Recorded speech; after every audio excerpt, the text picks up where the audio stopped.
पिछले पार्ट की कहानी के आखिर में हमने देखा था कि कटप्पा ने ही अमरेंद्र बाहुबली को मारा था और इस पार्ट की शुरुआत से ही कटप्पा हमें ये कहानी सुनाते हैं कि आखिर क्यों उन्होंने अमरेंद्र बाहुबली को मार डाला। और कहानी की शुरुआत में ही हम देखते हैं कि कालकेय के साथ जंग खत्म होने के बाद अब कुछ दिन बीत जाते हैं और अमरेंद्र बाहुबली को ही महिष्मति का राजा बनाया जाएगा और भल्लाल देव को सेनापति, ये बात तय होती है। और धीरे धीरे करके बाहुबली सारी प्रजा का मन जीतते हैं और महिष्मति में खुशियों का माहौल था। तो दूसरी तरफ हम देखते हैं कि विज्जल देव और भल्लाल देव बाहुबली के राजा होने के इस बात से बिल्कुल भी खुश नहीं थे और वो लोग अंदर ही अंदर बाहुबली और शिवगामिनी से और भी ज्यादा नफरत करने लगते हैं। और इसके बाद हम देखते हैं कि शिवगामिनी देवी बाहुबली की शादी के लिए लड़की ढूंढ रही थी और वो बाहुबली और कटप्पा को बुलाकर कहती है कि बाहुबली के राज्य अभिषेक होने से पहले बाहुबली आस पड़ोस के राज्य में जाए और वहाँ पर सबकी क्या हालत है और क्या चल रहा है इस बारे में पता लगा कर आए। इसके बाद बाहुबली और कटप्पा एक साथ निकल पड़ते हैं और वो कई जगहों पर जाते हैं और वहाँ के लोग कैसे रह रहे हैं ये सब कुछ देखते हैं। और घूमते घूमते इसके बाद वो लोग कुंतला राज्य में आकर पहुँचते हैं और फिर एक दिन वो लोग देखते हैं कि राजघराने से कुछ लोग एक जगह पर आए हुए थे और फिर अचानक वहाँ पर कुछ लोग हमला कर देते हैं और कुंतल राज्य की राजकुमारी देवसेना वहाँ पर आकर उन लोगों को रोकती है। और पहली बार देवसेना को देखकर ही बाहुबली को देवसेना बहुत पसंद आती है। तो दूसरी तरफ बाहुबली और कटप्पा इन हमला करने वाले लोगों के बाकी लोग जंगल में छुपे हुए थे ये देख लेते हैं और वो जंगल में जाकर उन लोगों को रोकते हैं। और इसके बाद जब वो लोग उन्हें हरा देते हैं तो कटप्पा और बाहुबली देवसेना के सामने आते हैं और कटप्पा भी ये समझ जाते हैं कि बाहुबली को देवसेना बहुत पसंद आई है और वो देवसेना के साथ राजमहल के अंदर जा सके, इसीलिए कटप्पा जाकर देवसेना से बात करता है और कहता है और वो बाहुबली का नाम कहता है शिवू और ये भी कहते हैं कि वो मंद बुद्धि है और कोई काम नहीं कर सकता और इसीलिए उसके घर वालों ने उसे निकाल दिया। ये बात सुनकर देवसेना को उन लोगों पर तरस आ जाता है और वो राजमहल के द्वारपाल की नौकरी में उन दोनों को रख लेती है। इसके बाद कटप्पा और बाहुबली कुंतल राज्य के राजमहल में आते हैं और वहाँ के अलग अलग लोगों को देखते हैं, लेकिन वहाँ पर भी बाहुबली अपनी असलियत छुपाने में नाकामयाब होते हैं और देवसेना को धीरे धीरे उस पर शक होने लगता है। तो दूसरी तरफ भल्लाल देव और विज्जल देव को अपने गुप्तचरों से ये पता चल जाता है कि बाहुबली और कटप्पा इस वक्त कुंतल राज्य में है और कुंतल राज्य की राजकुमारी देवसेना बाहुबली को पसंद आ गई है। और इसके बाद देवसेना की तस्वीर देखकर भल्लाल देव को भी देवसेना की खूबसूरती भा जाती है और बाहुबली के मिले हुए जानकारी को लेकर भल्लाल देव एक नई चाल चलता है और वो शिवगामिनी को ये कहता है कि उसे कुंतल राज्य की राजकुमारी देवसेना बहुत पसंद है और वो उसी से शादी करना चाहता है। और ये बात सुनकर शिवगामिनी देवी भल्लाल देव से ये वादा करती है कि देवसेना की शादी भल्लाल देव से वो जरूर कराएगी। और शिवगामिनी देवी को ये नहीं पता था कि बाहुबली भी देवसेना से प्यार करता है। इसके बाद शिवगामिनी देवी बहुत सारे तोहफों के साथ अपने राज्य से एक आदमी को कुंतल राज्य भेजते हैं देवसेना के लिए भल्लाल देव का हाथ मांगने के लिए, लेकिन वो आदमी वहाँ पर जाकर इतनी बदतमीजी से बात करता है कि देवसेना को काफी गुस्सा आ जाती है और वो भी अहंकार के साथ इस रिश्ते को ठुकरा देती है। और ये बात जब शिवगामिनी देवी को पता चलता है तो वो काफी गुस्सा होती है और कुंतल राज्य में हमला करने का फैसला करती है। लेकिन विज्जल देव शिवगामिनी देवी को कहते हैं कि बाहुबली कुंतल राज्य में मौजूद है और वो क्यों ना उसे ही इस काम की जिम्मेदारी दे। और शिवगामिनी देवी बाहुबली को ये संदेश भिजवाती है कि वो देवसेना को बंदी बनाकर महिष्मति लेकर आए।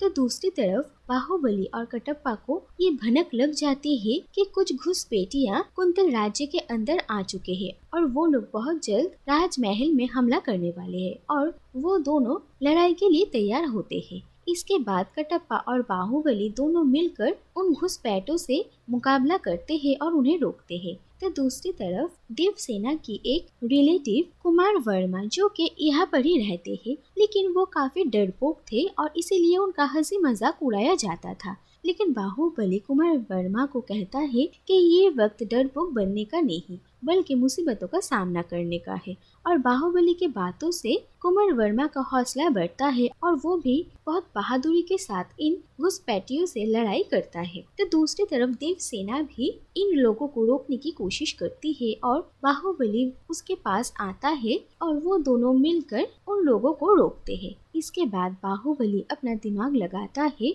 और बहुत कम सैनिकों के होने के बावजूद अपनी सूझबूझ से उन घुसपैठियों को हराने में कामयाब होते हैं। और उसकी इतनी बड़ी मदद की वजह से कुंतल राज्य के राजा बहुत ही हैरान होते हैं। इसके बाद वहाँ पर शिवगामिनी देवी का संदेश आता है और बाहुबली को पता चलता है कि शिवगामिनी देवी ने देवसेना को बंदी बनाकर ले जाने के लिए कहा है। और जब वो ये बात सबके सामने रखता है तो देवसेना को ये शक होता है कि आखिर वो है कौन। और इसके बाद कटप्पा से सबको ये पता चलता है कि ये अमरेंद्र बाहुबली है और वो माहिष्मति के होने वाले राजा है। और ये बात सुनकर वहाँ पर मौजूद सभी लोग अमरेंद्र बाहुबली के सामने अपना घुटना टेक देते हैं। लेकिन देवसेना बाहुबली के साथ बंदी बनकर जाने के लिए तैयार नहीं थी क्योंकि ये उसके आत्मसम्मान के खिलाफ था। और बाहुबली देवसेना को ये वादा करता है कि माहिष्मति के जाने के बाद वो देवसेना को हर खतरे से और हर अपमान से बचाएगा।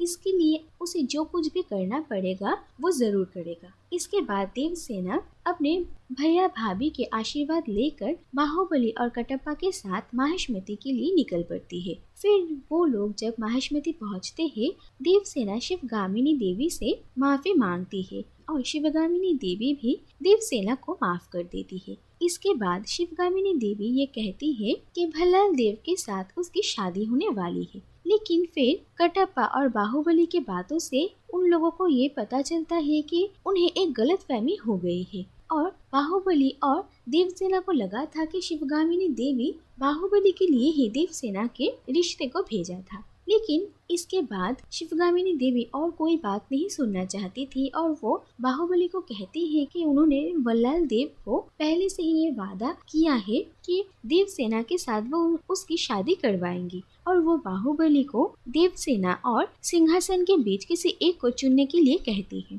और बाहुबली देवसेना को चुनता है। और इस बात से नाराज होकर शिवगामिनी देवी बाहुबली का राज्य अभिषेक न करने का फैसला करती है और वो सबके सामने ये कहती है कि अब राजा भल्लाल देव बनेगा और बाहुबली बनेगा सेनापति। जो बात सुनकर वहाँ पर मौजूद सभी लोग चौंक जाते हैं।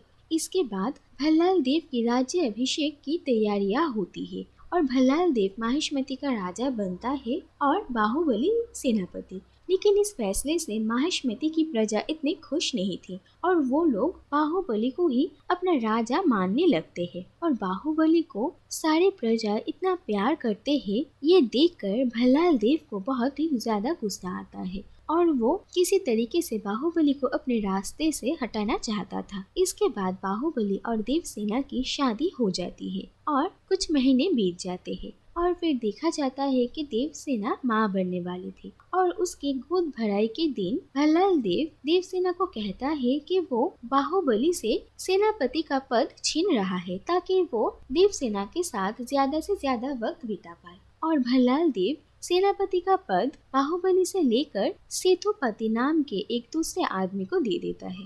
और ये बात सुनकर देवसेना और शिवगामिनी दोनों ही काफी हैरान होती है। लेकिन शिवगामिनी ऐसे चुपचाप है ये देखकर देवसेना सवाल उठाती है।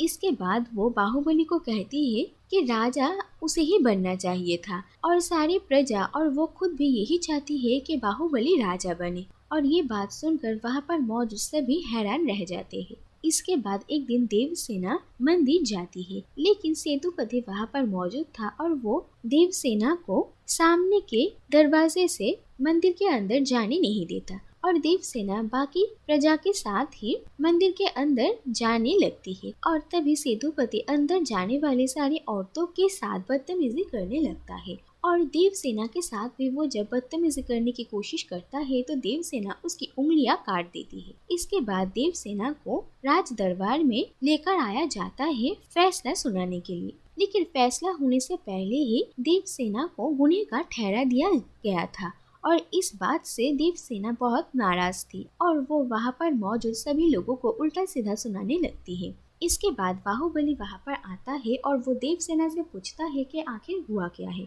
और देवसेना मंदिर में जो कुछ भी हुआ वो सब कुछ कहती है और बाहुबली सेतुपति का गला काट देता है। और ये देखकर भल्लाल देव और शिवगामिनी देवी दोनों ही काफी गुस्सा होते हैं और शिवगामिनी देवी बाहुबली को कहती है कि उसने राज दरबार के सारे नियमों का उल्लंघन किया है और इसीलिए देवसेना और बाहुबली को राजमहल से निकाल दिया जाता है।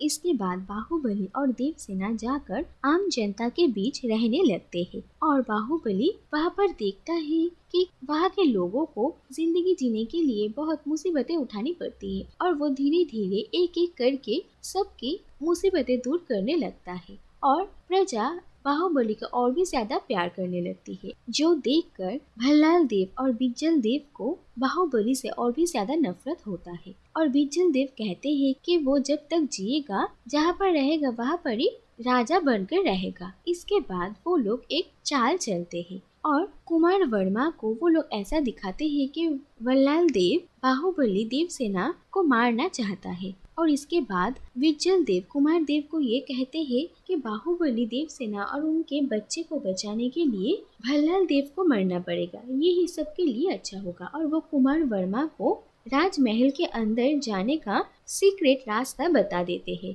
ताकि कुमार वर्मा जाकर भल्लाल देव को मार सके। इसके बाद कुमार वर्मा अपने साथ कुछ लोगों को लेकर बिज्जल देव के बताए हुए रास्ते से भल्लाल देव के कमरे तक पहुंचता है, लेकिन वहां पर उन लोगों पर हमला होता है और कुमार वर्मा के साथ जितने भी लोग थे सभी मारे जाते हैं। और इसके बाद बिज्जल देव और भल्लाल देव कुमार वर्मा के सामने आते हैं और कुमार वर्मा को पता चलता है कि ये उन लोगों का मिला हुआ ही एक चाल है और बिज्जल देव कुमार वर्मा को मार डालता है। इसके बाद वो शिवगामिनी को ये कहता है कि बाहुबली ने कुमार वर्मा को भल्लाल देव को मारने के लिए भेजा था ताकि सिंहासन उसका हो सके। और ये सारी बातें सुनकर शिवगामिनी देवी बिल्कुल टूट जाती है और बिज्जल देव शिवगामिनी देवी को कहता है कि अगर ये बातें प्रजा को पता चली तो वो राजमहल के सभी लोगों के खिलाफ हो जाएंगे और बाहुबली ने भल्लाल देव को मारा था ये बात कोई भी शायद यकीन करने के लिए तैयार ना हो और इसीलिए ये सारी बातें लोगों के सामने आने से पहले ही उन लोगों को बाहुबली को